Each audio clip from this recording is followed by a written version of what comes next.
हाय, मैं हूँ अमृता। फिल्म की शुरुआत में हम एक स्ट्रेंजर को देखते हैं जो एक लैब में उठता है। वहाँ की एक साइंटिस्ट एस्टेला उसे बताती है कि उसका नाम हेनरी है और वो उसकी वाइफ है। आगे वो बताती है कि उसका एक एक्सीडेंट हुआ था और उसकी जान बचाने के लिए उसके कई बॉडी पार्ट्स को आर्टिफिशियल रोबोट्स पार्ट से रिप्लेस कर दिया है और एक्सीडेंट के कारण वो अपनी पिछली जिंदगी के बारे में सब कुछ भूल चुका है। एक्सीडेंट के कारण हेनरी की आवाज चली गई थी, इसीलिए एस्टेल उसे दूसरे रूम में लेके जाती है उसके शरीर में स्पीच मॉड्यूल इंस्टॉल करने के लिए, जहाँ पे ऑलरेडी दो साइंटिस्ट रॉबर्ट और तिमोथी मौजूद थे। रॉबर्ट उसके अंदर स्पीच मॉड्यूल इंस्टॉल कर ही रहा था, तभी इन्हें सिक्योरिटी वार्निंग आती है, कोई इनके लैब में चला आया था। रॉबर्ट दरवाजा लॉक करने जाने ही वाला था, लेकिन तभी कुछ लोग आते हैं और सबके ऊपर गन तान देते हैं। फिर इन लोगों का बॉस एकन वहाँ पे आता है और वो कहता है कि इस रिसर्च के लिए उसने रॉ मटेरियल प्रोवाइड किए थे और ये पूरा प्रोजेक्ट उसका है। वो तिमोथी को इस प्रोजेक्ट यानी हेनरी के शरीर में क्या क्या बदलाव किए हैं ये एक्सप्लेन करने के लिए कहता है और उसके बाद इस प्रोजेक्ट के बारे में उसे काफी कुछ पता था, इसीलिए वो अपने साइकोकिनेसिस पावर से दो नाइफ हवा में उठाकर स्टैब करके मार देता है। लेकिन एस्टेल और हेनरी चालाकी से वहां से निकलकर भाग जाते हैं। इसी दौरान एस्टेल हेनरी को बताती है कि एकन ने ही इस रिसर्च के लिए मटेरियल प्रोवाइड किया था और वो इस रिसर्च की मदद से ही अपने डेड आर्मी को वापस जिंदा करना चाहता है। और वहीं पे हमें काफी सारी डेड बॉडीज भी दिखाई देती है। ये लैब एक एरोप्लेन के अंदर थी, इसीलिए दोनों एस्केप पॉड के जरिए वहां से निकल जाते हैं। दोनों भी एक ब्रिज के ऊपर क्रैश कर जाते हैं। एस्टेल बेहोश पड़ी थी और तभी यहाँ नीचे आने के बावजूद एकन के लोग हेनरी को पकड़ के काफी मारते हैं, लेकिन हेनरी किसी तरह इनसे छुपकर बच जाता है और वे लोग एस्टेल को अपने साथ ले जाते हैं। हेनरी को जिमी नाम का एक बंदा बचाता है। वो उसे बताता है कि उसके पास अब 20 से 30 मिनट की ही बैटरी बची है और वो हेनरी को चार्ज करने के लिए अपने लैब लेके जा रहा होता है। तभी पुलिस वहाँ पे आ जाती है और वो इन दोनों को भी शूट करने लगते हैं। ये दोनों भी बचकर वहाँ से भाग ही रहे होते हैं, लेकिन तभी जिमी को गोली लगती है और वो उधर ही मारा जाता है। हेनरी आगे बड़ी मुश्किल से एक शॉप में कपड़े बदल कर एक बॉस में बैठ जाता है।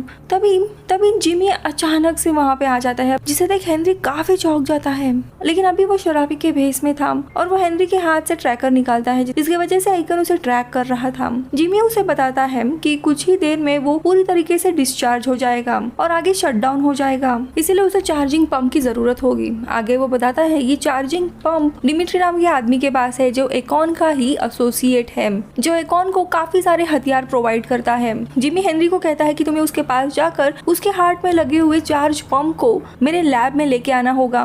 वो आगे उसे एक हेडफोन देता है जिस पर डिमिट्री तक पहुंचने का मैप होता है। तभी अजीब से एक आर्मर में वहाँ पे एक सोल्जर आता है और वो पूरे बस को जलाने लगता है। हेनरी किसी तरह बच जाता है, लेकिन जिमी वापस मारा जाता है। अब यहाँ पे हेनरी डिमिट्री के बिल्डिंग तक पहुंच जाता है और गार्ड से बचते हुए बिल्डिंग के अंदर जाता है। अंदर उसे डिमिट्री मिलता है जो कि चेयर पे बैठा हुआ था, ऐसा लग रहा था मानो वो बेहोश हो गया है। हेनरी उसे मार के उसके शरीर से पंप लेने ही वाला था, लेकिन तभी वहाँ पे लगी स्क्रीन से एस्टेल का वॉइस मैसेज आता है। वो उसे बताती है कि एकन ने उसकी साइबोर्ग आर्मी यानी रोबोटिक आर्मी लगभग तैयार की है और तुम्हें जल्द से जल्द उसे रोकना होगा। अब इन सारे आवाज से डिमिट्री उठ जाता है और उस पर हमला करके वहाँ से भाग जाता है। दोनों के बीच में बहुत ही जबरदस्त चेसिंग सीन होता है और उसके बाद हेनरी उसे पकड़ लेता है। डिमिट्री उसे कुछ सच बताने वाला होता है, लेकिन अभी पीछे से कोई डिमिट्री को गोली मार के उसका सर उड़ा देता है। फिर हेनरी उसके शरीर से हार्ट पंप निकालता है और वहाँ से निकलता है। जिमी ने दिए गए स्मार्टफोन पर उसे एक कॉल आता है। जिमी उसे उसी समय कॉल करता है और उसे एक जगह आने के लिए कहता है। अब हेनरी वहाँ पे पहुंच जाता है। ये जगह एक ब्रोथल होती है जहाँ पे हेनरी जिमी से मिलता है। अब जिमी उसे उस पंप से होश में लाने की कोशिश करता है, तो तभी ब्रोथल में एकन के सोल्जर्स हमला करते हैं। ये कहकर वो हेनरी और जिमी के डेड बॉडी को बाहर फेंक देता है। बाहर उसे जिमी का एक और वर्जन मिलता है जो हेनरी को उसके वाइफ तक पहुंचाने में मदद करता है। यहाँ पे उस लोकेशन पे पहुंचने के बाद काफी सारे सोल्जर्स होते हैं जिन्हें हेनरी मारते हुए आगे बढ़ता है। यहाँ की फाइटिंग सीन बहुत ही औसम है और आगे हेनरी अपने वाइफ तक पहुंच जाता है।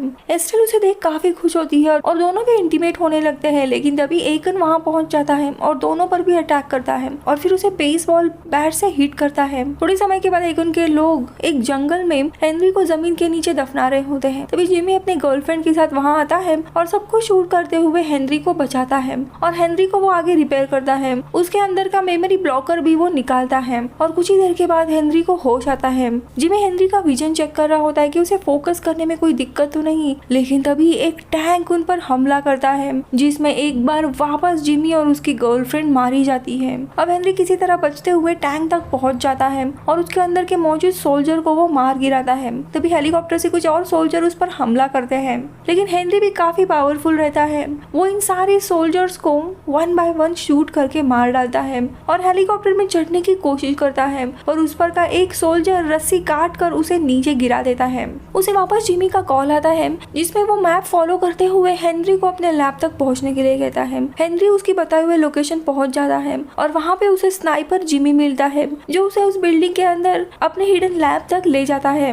और यहाँ पर हम ओरिजिनल जिमी को देखते हैं जो कि व्हीलचेयर पर बैठा हुआ था। वो हेनरी को एक्सप्लेन करता है कि अब तक उसने जितने भी जिमीज के वर्जन देखे वो दरअसल सारे क्लोन्स थे और वही लैब में बैठकर इन सारे क्लोन्स को कंट्रोल कर रहा था, पर वो एक समय पर एक ही क्लोन को कंट्रोल कर सकता है। इसीलिए जब भी दूसरे क्लोन पर स्विच करता था उनका करंट क्लोन अनकॉन्शियस हो जाता था। उसने अलग अलग टास्क के लिए अलग अलग क्लोन्स बनाए थे।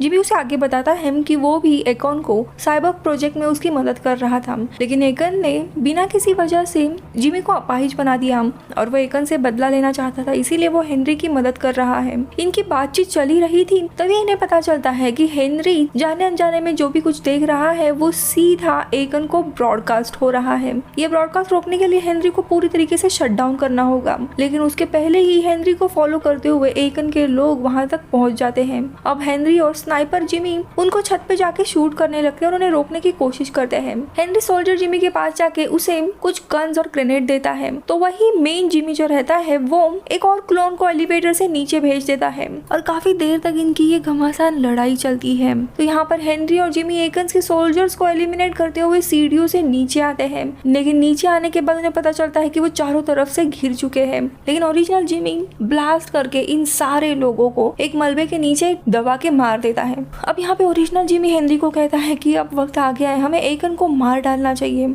हेनरी भी रेडी होता है, इसलिए अब हेनरी, ओरिजिनल जिमी और उसके कुछ क्लोन एक साथ एकन के हेडक्वार्टर जाने के लिए निकलते हैं। वहाँ पे एकन के सोल्जर मानो इनका इंतजार ही कर रहे थे। वो आते ही इन पर हमला बोल देते हैं, जिसमें जिमी का जो आखिरी क्लोन रहता है यानी सोल्जर क्लोन वो भी मारा जाता है। लेकिन मरने से पहले दोनों भी जब एलिवेटर में थे तब वो हेनरी को कहता है कि तुम्हारी पास्ट मेमोरीज को एकन ने ब्लॉक कर दिया था और वो ब्लॉकिंग चिप निकाल कर उसकी सारी मेमोरी वो रिस्टोर करने लगता है। सोल्जर जिमी भी काफी जख्मी हुआ था, इसीलिए उसके साथ दोस्ती के लिए वो थैंक यू कहता है और मारा जाता है।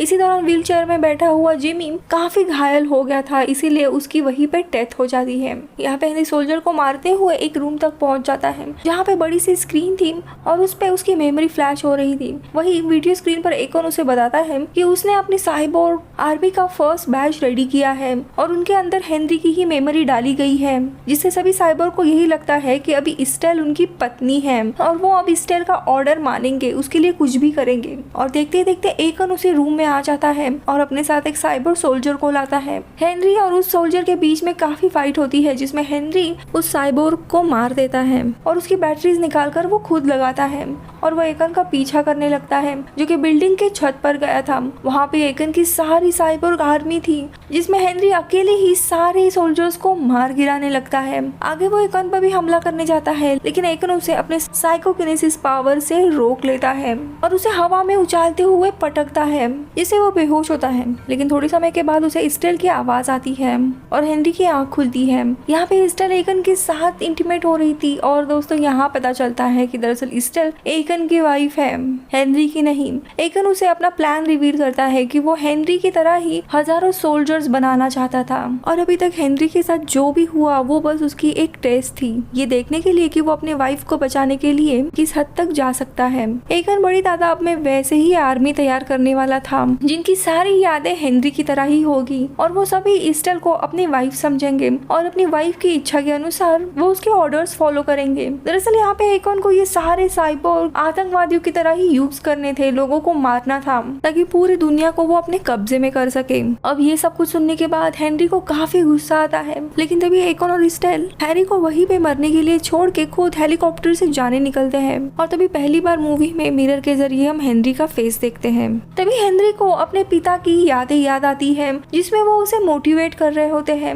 अब ये जानने के बाद हेनरी उठता है और एकन की तरफ बढ़ता है। एकन उसे आते हुए देख वो अपनी पावर से उसे रोकने की कोशिश करता है और आसपास की लाशों को उसकी तरफ उड़ाता है, लेकिन हेनरी वहाँ पे लाशों के द्वारा पहुँचता है और उसका एक हाथ ही उखाड़ देता है और एक ही झटके में उसका सर उसके शरीर से अलग करता है और हेलीकॉप्टर में भाग रही ईस्टल के यहाँ पे वो जाता है और उसे वो सर दिखाता है। ईस्टल एकॉन को मरा हुआ देख काफी गुस्सा होती है और वो शॉटगन से हेनरी के ऊपर हमला करने लगती है, लेकिन तभी हेनरी अपना मैकेनिकल आर्म उसकी तरफ करता है जिसके कारण बुलेट ईस्टल की तरफ ही रिफ्लेक्ट कर जाती है और उसे गोली लगती है। वो लड़खड़ाते हुए हेलीकॉप्टर से नीचे गिरने लगती है और वो हेनरी को उसे बचाने के लिए भीख मांगने लगती है, लेकिन हेनरी हेलीकॉप्टर का दरवाजा बंद कर देता है और ईस्टल के चीखों के साथ मूवी यहीं पे खत्म होती है। सो दोस्तों मूवी सिंपल है कि कैसे एक इंसान को रोबोट में बदला गया और उसके मेमोरी को मैनिपुलेट करके उससे सारे काम करवाए गए। मूवी बहुत ही ज्यादा फेमस हुई थी उस टाइम पे क्योंकि ये काफी आर रेटेड मूवी है। हर जगह आपको बहुत ही ज्यादा ब्रूटल मर्डर एंड खून दिखेगा। इसके लिए आई होप आपको मूवी पसंद आई होगी। मैं मिलूंगी आपसे अगले वीडियो में, तब तक के लिए बाय बाय।